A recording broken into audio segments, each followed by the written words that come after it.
All right, check out how cool this shot is. Number 11, Muirfield Village, 85 yards. The video is how to hit a distance wedge. So it launches low, it curves back towards the flag, it has tons of spin, and then rips back. How do you do it? The first thing that you need to establish is you need to establish the correct launch angle out of the golf ball. So if you look up here, you can see that the launch angle is at 24.9 degrees. So when we're hitting a wedge, we want the wedge to launch between 24 and 30 degrees, right? Somewhere in that window. But when we launch it, we want it to launch at the same window every single time. And here's why, right? Because when you're learning something, it's one thing for some guy to get on YouTube or Instagram, or like if I'm helping you at the golf room everywhere and be like, okay, here's what you need to do, now just do it. You got to understand the why. Like you got to ask like why you're saying that. So if this was a cannon and I was going to put a bunch of gunpowder into the cannon and I was to pitch this thing at 25 degrees and put the 100 pounds of gunpowder, the ball would go, let's just call it 100 yards. If I was to put 100 pounds of gunpowder in and then change the pitch to say 35, or change the pitch to 35 degrees with still that 100 pounds of gunpowder, the ball would fly, who knows, let's call it 60. So if we can get it so that the cannon is launched out at the same direction every time, now the amount of gunpowder that I put into the cannon determines how far the cannon goes, or the cannonball goes.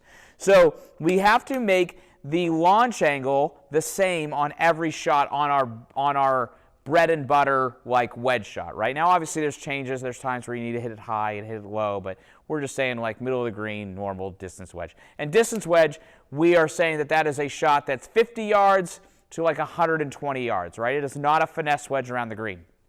So the question is how do you control the launch angle, right? How do you hit those shots? That ball went 82 yards and it had 10,000 RPMs of spin. That's a lot.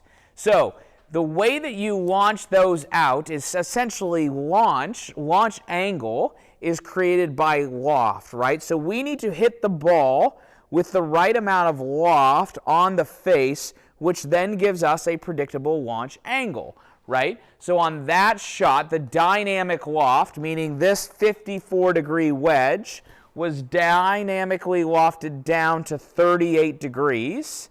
And consequently, and this is maybe it's a little bit more complex, but like consequently, that created an attack or a spin loft that was 45 degrees. So spin loft is the difference between the attack angle, which on that one I was hitting down on the ground 5 degrees, and I was hitting a dynamic loft of 38, which added up, blah blah blah, creates 45, and that's ideal for spin. So to create the dynamic loft to get the predictable launch angle, we need to talk about first just setup of like where the ball goes. So if I swing this around to show you, we want our ball position on distance wedges to be underneath our trail ear. We want our weight to be forward, and we want the shaft to be forward, right? That's how all of the great players from Tom Kite, Corey Pavin, Zach Johnson, the great wedge players of the game. Steve Stricker kind of does a lot of, he plays them back.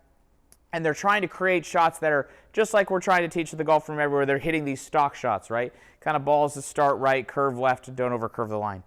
So we need to hit the ball from off the right side of our face, so like our right ear, with some lean. And we're also trying to get it so that when we hit the golf ball will be struck on the low side of the face. So we want to hit the ball like about 3 grooves up. Now to do that, one way that you could practice, let me just get this tee really quick, is if you were to get a tee, and when you're outside trying to hit these balls to get it to go low, you teed up a golf ball, and all you tried to do was you tried to like clip it right off the tee. So some of them you're going to hit kind of thin, right? But like a thin shot, which is groove 2, that's going to be like really, really close to being ideal, right? So you're going to try to hit it a little bit above groove 2 and groove 3, and you're going to try to hit it from the inside. And then if you go, well, I'm outside, Kyle, and I don't know what 30 degrees looks like. I've created a really cool thing. It's basically, through Pythagorean theorem, right? Bringing back my high school math,